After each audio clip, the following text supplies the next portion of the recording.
had to evacuate my 4th grade class. It all started when this kid, let's call him Tim, he was a nerd. Nothing is wrong with being a nerd. But yeah, moving on, he had to fart so bad, and let me tell you, he had problems. He would tell the teacher about his problems, and he can not whisper, so we all heard that he was constipated. We all heard, our mind was blown, we were disgusted. Okay, so let's get on to the point. So he farted in class, because he could not hold it, so he let it out slowly. Sorry, I'm giving you the details, it might be disgusting too, but it's funny at the end. And then he slowly let it out, and the teacher and our classmates start to smell it. Our teacher was so worried that there was a skunk in our vent, so we had to go into the 4th grade hall. And let me tell you, all the kids in the other classes are like, what are they doing? We're studying. Because they were taking a test, and the kid in our class had to speak. Because I don't know, cause he had problems. Okay, so then the teacher called animal control. They looked in the vents, they did all that stuff there. It was so messy in our classroom, because they had to take the vent out. So once the kid saw how much trouble he caused, he came up and admitted to the teacher, but plot twist, he blamed it on someone else and said that someone dared him to fart. No one believed it because we all knew he had problems, so just Tim went to the principal's office. They called his parents. They were so mad and so embarrassed. Let me tell you, the smell was deadly. Story time, I made this up. Okay, so it all started with my dad dropping me off to school. Let me tell you some background knowledge. So I was in 3rd grade. There are many bullies, and I had a bully. I really didn't care cause I knew if they messed with me, my dad would come. Okay, so then I am allergic to half of the food my school zero provides us, so I have to bring my own lunch. So my bully says, where's your grilled cheese? And like, a grilled cheese and using your lunch? And I'm like, oh, you could have said that. Then he said, where's your freaking grilled cheese? And I thought to myself, dang, I left my lunchbox in the car. I really didn't care of the hell I was going to give it to him. I only care that I was gonna be starving the rest of the day. But then my dad knows it. He brought it into the class. I was so thankful that I had food for the boys. Snatched the lunchbox out of my hand. Once my dad left, the teacher wasn't even any attention. I was so mad, but I really didn't care. And then he said, if you don't bring me a grilled cheese tomorrow, I'm gonna tell my dad. He's gonna come beat you up.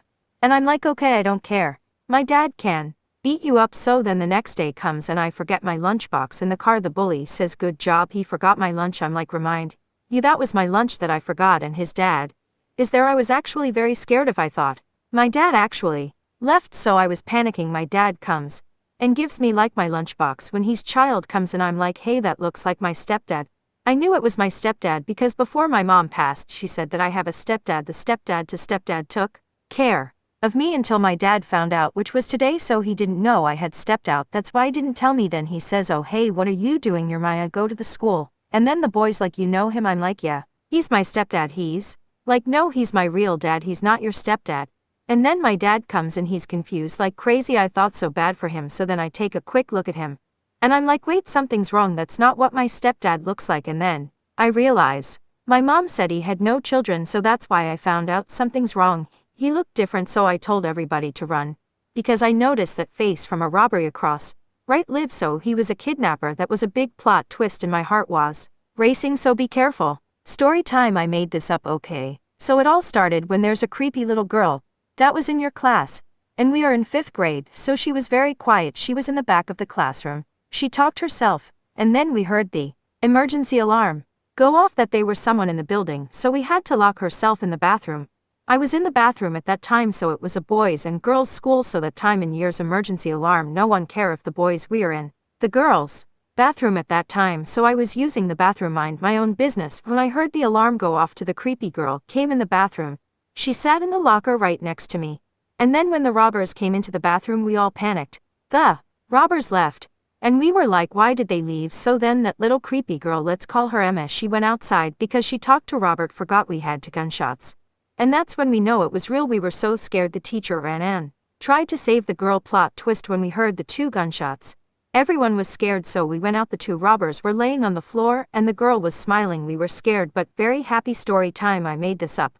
It all happened in Target. I was 6. My mom was just shopping and she said, stay here by the car. So I see all these videos where they play hide and seek in a store. That's why I hate behind the paper towels. Hoping my mom, that's fine, let me give you some background story. My mom did not care about what I watching YouTube, and she didn't pay attention about what I watch on YouTube, so she did not find me. The Target workers found me, and I was sleeping. They thought I was dead, but I was sleeping. They asked me questions and I answer that they said where do you live and I answered very dumb leaks.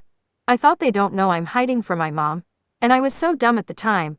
I didn't know that he wasn't joking, so I said did my mom find me yet, and then he said no she didn't. She probably left, she didn't know where you were, she was panicking looking for you too. And I'm like she did not find me. I drove the Target worker crazy that he said just sit there and wait for your mom to find you, and then I got so scared I start crying tears. My mom didn't find me, help me.